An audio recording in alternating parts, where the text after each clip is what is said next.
A primeira onda de medo e atenção na costa oeste começou há alguns anos, quando a internet explodiu com posts falando sobre futuros apocalípticos. Um artigo científico previu que Washington e Oregon vão enfrentar um forte terremoto, com uma magnitude de 9,5 graus na escala Richter. A mesma magnitude do maior terremoto que temos conhecimento foi o que aconteceu no Chile no dia 22 de maio de 1960, deixando 2.000 pessoas mortas e 2 milhões de feridos. A Terra possui mais de 4 bilhões de anos. Durante todo esse tempo, nosso planeta sofreu várias extinções em massa até chegar à raça humana. Não seria esse o caso de começarmos a nos preparar para eventuais perigos? Lá na costa oeste, tremores dessa magnitude causaria tsunamis sem precedentes e erupções vulcânicas pela região. Essas conclusões foram feitas a partir de dados obtidos de uma boia especial para a detecção de abalos sísmicos, preparada no Oceano Pacífico. Os resultados mostraram que o nível das águas da região caiu bruscamente. Sabe o que quer dizer? Normalmente, parte de um leito marinho fica exposto uns 10 minutos antes de um tsunami atingir a costa. Só que ainda não é o fim do mundo. John Wydale, diretor da Rede Sísmica do Noroeste do Pacífico, negou qualquer informação a respeito de um terremoto ou tsunami iminente naquela região. Ele afirmou que um aparelho indicou queda no nível da água por conta de mau funcionamento e nenhuma outra mudança drástica havia sido registrada.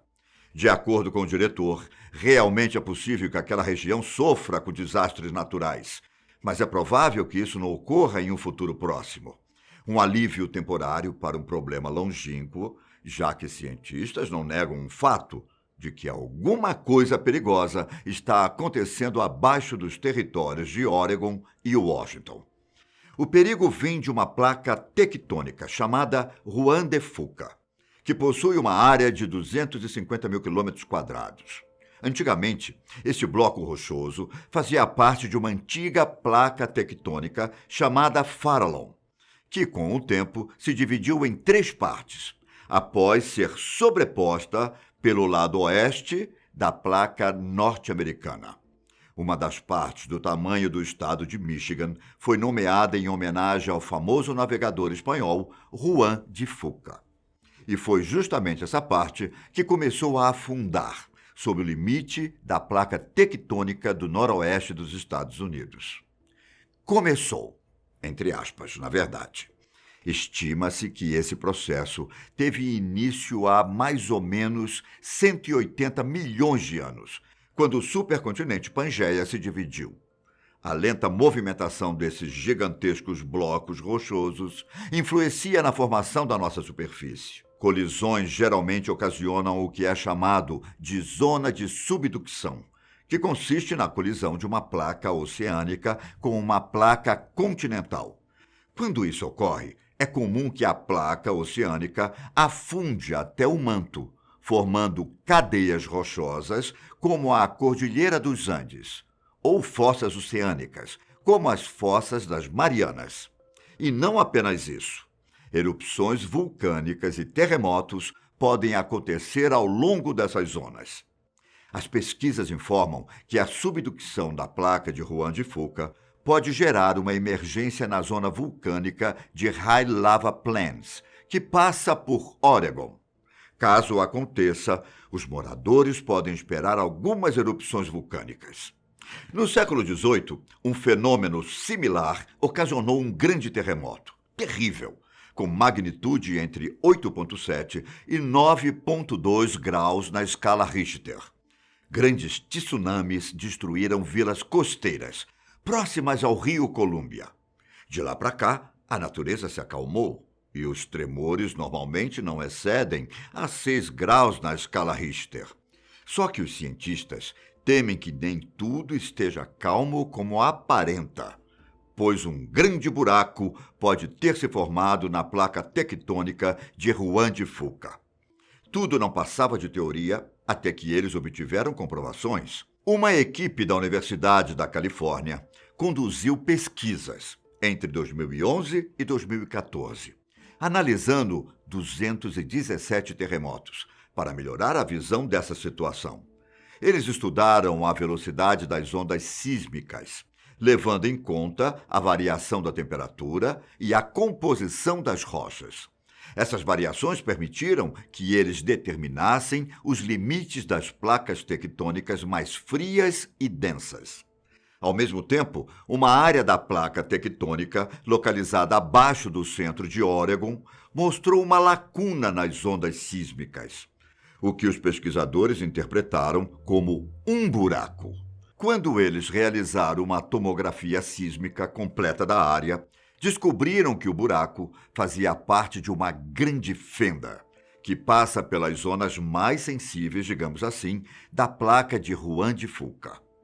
E essa fenda foi formada em duas pontas de sobreposição da placa.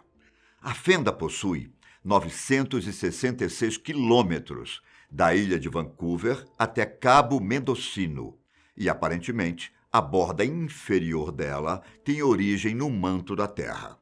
Os pesquisadores acreditam que esse processo está causando o fim da placa de Juan de Fuca. Em breve, a fenda será capaz de dividir o grande bloco rochoso em duas partes, como um zíper sendo aberto. Mais tarde, as duas partes serão quebradas em pedaços menores, que possivelmente podem se chocar com outras placas. Em um provável evento nos Estados Unidos, as consequências podem ser drásticas. Talvez seja a hora das cidades se prepararem para possíveis desastres. Bom, os habitantes da costa oeste não precisam entrar em pânico e fugir em massa do local. Mas seria prudente manter em mente os futuros riscos dessa pequena surpresa em que eles vivem. É necessário melhorar os alertas de tsunamis localizados no Oceano Pacífico e criar novos métodos para a previsão de terremotos. Existem novas tecnologias por aí, nos Estados Unidos e na China, mas eles não são usados com frequência devido ao alto custo. Bom, de acordo com os cientistas, observar os últimos momentos de Juan de Fuca é como uma jornada ao passado. Podemos fazer a analogia de que essa placa tectônica é como uma máquina do tempo, já que nos permite entender mais sobre a formação, vida e morte da placa, que acontece no decorrer de milhões de anos. Nesse meio tempo, a pesquisa em Juan de Fuca ajuda a entender problemas mais urgentes. Veja, o primeiro deles seria a segurança das regiões localizadas em uma placa fragmentada. As análises indicam que o magma passa pela fenda, o que pode ser o combustível para alguns vulcões e até mesmo terremotos. Sem falar que, nos próximos 50 anos, a rachadura na placa pode aumentar consideravelmente. Segundo conclusões da Comissão Consultiva de Política de Segurança Sísmica de Oregon, um terremoto por lá pode atingir a magnitude de 8 a 9 graus na escala Richter. Você consegue imaginar isso? Muitas casas não resistiriam e as que sobrassem ficariam parcialmente destruídas. As redes elétricas entrariam em colapso e linhas de gás seriam rompidas. O terremoto seria seguido por erupções vulcânicas e as ruas arderiam em chamas. Os céus ficariam escuros com as cinzas e incêndios começariam tanto em regiões metropolitanas quanto no campo. Tubulações de água seriam destruídas e barragens se romperiam. E olha que nem entrei no ponto da quantidade de materiais tóxicos que seriam espalhados por toda parte. Um evento similar aconteceu em 2004, quando, de acordo com os cientistas, a placa indiana se moveu bruscamente para baixo da placa da Birmânia, em uma velocidade de 1.200 km por hora. Nesse caso, muita rocha se movimentou em torno de 15 metros, sendo que o normal era de se movimentar 6,5 centímetros por ano. O resultado? Um terremoto de magnitude 9,3 na escala Richter, lá na Indonésia. Um dos tsunamis mais mortais da história moderna foi causado naquela ocasião. A onda atingiu 18 países, matou ao menos 300 mil pessoas e deixou milhares sem moradia.